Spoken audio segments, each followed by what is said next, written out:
Hello and welcome to our special programming here on News 9 Live in the run-up to the all-important Union Budget 2024. We're calling it Blueprint for the Big Leap. And joining us on this edition is Upasna Bhardwaj, Chief Economist at Kotak Mahindra Bank. Upasna, thank you so much for taking time out to be with us here. I have a simple question to ask you. Finance Minister Nirmala Sitharaman is going to set a record in terms of the number of budgets that she will be presenting. But the upcoming one is very, very important because of the political context in which it's coming, and more importantly, the economic context as well. Jobs and employment are on the top of mind of everybody. It was part of election campaigning as well, and that hasn't gone away. So would it be fair to say, even as Budget 2024 is upon us, by the threshold of the brand new union budget for the year, jobs would be on top, or should be on the top of mind of our finance minister? Yes, absolutely. I think the finance minister will have to keep in mind a couple of things. With jobs and employment being on priority. And I think, there are two aspects to this. We have to keep in mind over the course of last quite a few years, the labor market in India has been very fragmented. So we've had a lot of patchy information, patchy data that has been, telling us that labor markets are yet not settled post the pandemic era. So clearly, we will have to see what the finance minister comes and delivers during the budget with respect to that. Our estimates suggest there is room for the government to really increase their allocations for rural schemes, urban housing, a little more also on the infrastructure sector. Largely, if I was to look at the breakup, then we do have a little bit of windfall which has come about from the RBI's dividend. And keeping that in mind, the government actually has a lot of leeway to expand their already announced budgetary plans in the February to now extend that beyond that. So I think there is room for them to support income levels through better allocations in the right kind of industries, in the right kind of ministries to ensure that there is more generation of employment. Having said that, we need to keep in mind that the focus on employment, the back-ended sectors have to be infrastructure linked from the government side. And I think construction will continue to remain the core thrust of the government. So infrastructure focus remains intact, with sidelines on the sidelines having a little bit more focus also coming about for the rural schemes, for urban housing, which also will be in turn supporting the employment over the medium term. Right. You're talking about rural, there are two aspects of here. One is the urban unemployment, which is only rising. And then there is the issue of, increasing the farm income. Once upon a time, the promise was to double farm income. Both have become equally important and more immediate to deal with, isn't it?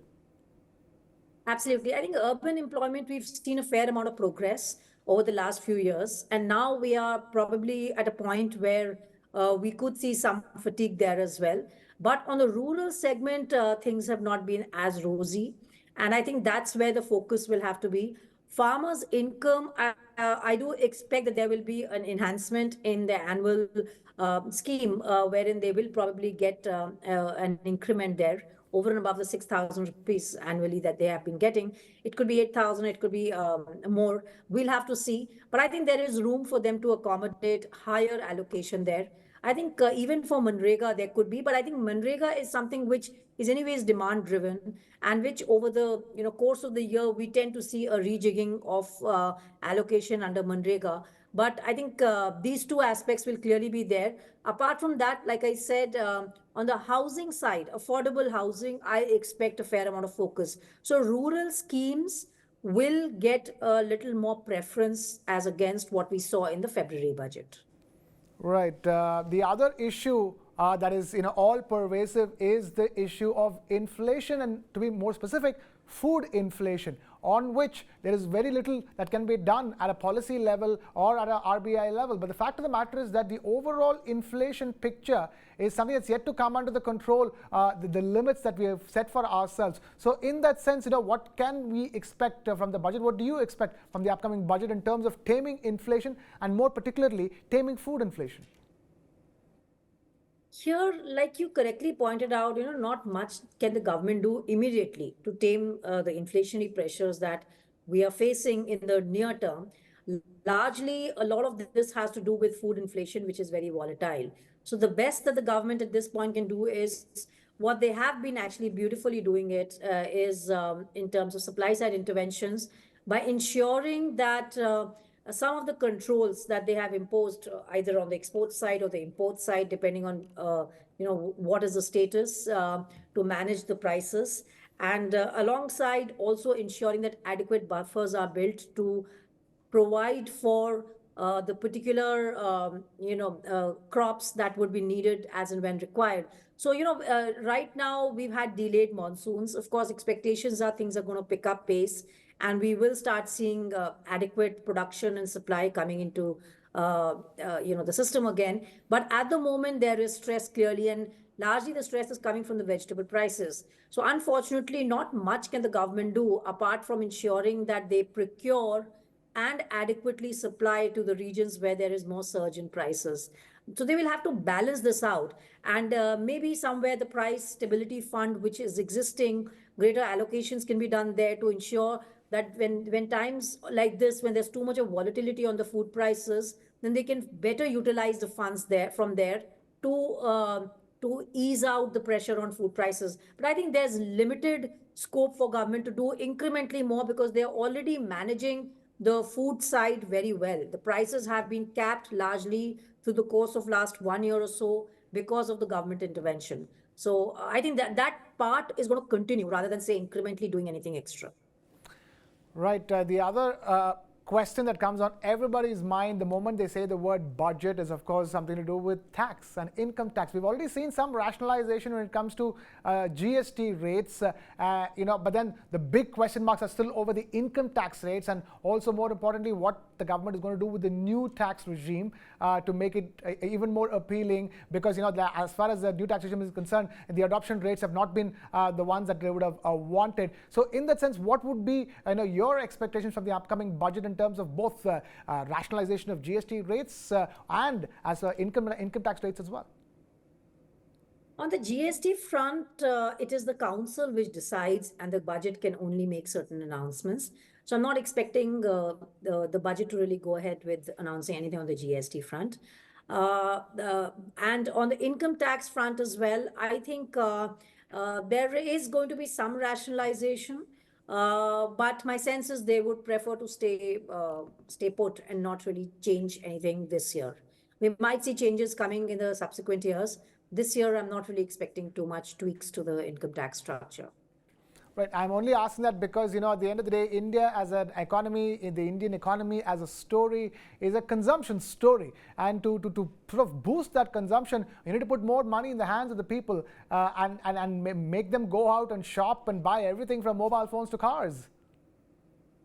No, I agree. But, we also have to keep in mind that there is an inflationary pressure which is existing. So the fiscal and the monetary policies have to act in tandem to ensure that we can curb inflationary expectations going ahead.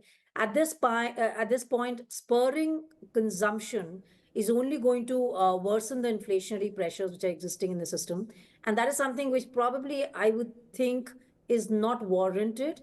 Maybe the government can wait and wait for another 6 months or so before they announce the full year budget next year, and consider the situation and then act. So my sense is they would not really tweak the income tax structure yet.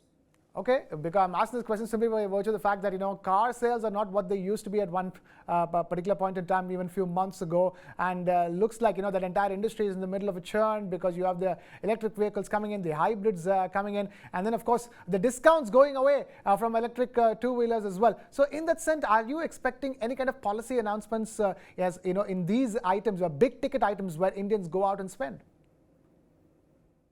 I think see, just going back to the taxation structure, it is about streamlining the taxation structure, which the government has already started the process for. And I think that is something which they will go ahead with. And as a result, giving more and more SOPs or, waivers to complicate the income tax structure is something which I don't think the government is going to do. So, if at all, yes, certain segments may get preferences. They will be aligning with respect to their long-term goals. But I think at this point, I do not really expect any SOPs coming for the auto sector. They would refrain from providing any major impetus to consumption coming via indirectly or indirectly, as I mentioned before, because I think inflation is a bigger challenge to handle. And if the government goes a little more, if they provide fiscal stimulus on any front to boost consumption, then India would be facing a challenge on the inflation side much more bigger. At the moment, we should keep in mind that the core inflation is very well in check. And at some point, we might start seeing that flaring up if consumption related demand was to pick up. So I think they'll have to be very cautious while treading the course. And I would still, that's why I recommend at least the focus on capex should remain. Yes, in pockets, they should provide the stimuli that is needed. But it should still remain disinflationary overall, and the fiscal impulse should not at all turn inflationary. All right, inflation would be and has to be the biggest concern, is the word coming in from Upasna Bhardwaj, Chief Economist at Kotak Mahindra Bank. Upasna, thank you so much for taking time out to be with us here on News 9 Live. And with that, we wrap up this edition in the run-up to the all-important Budget 2024 blueprint for the big leaf. We'll be back with lots more in the next edition. Keep watching News 9 Live. This is Krishnakumar signing off.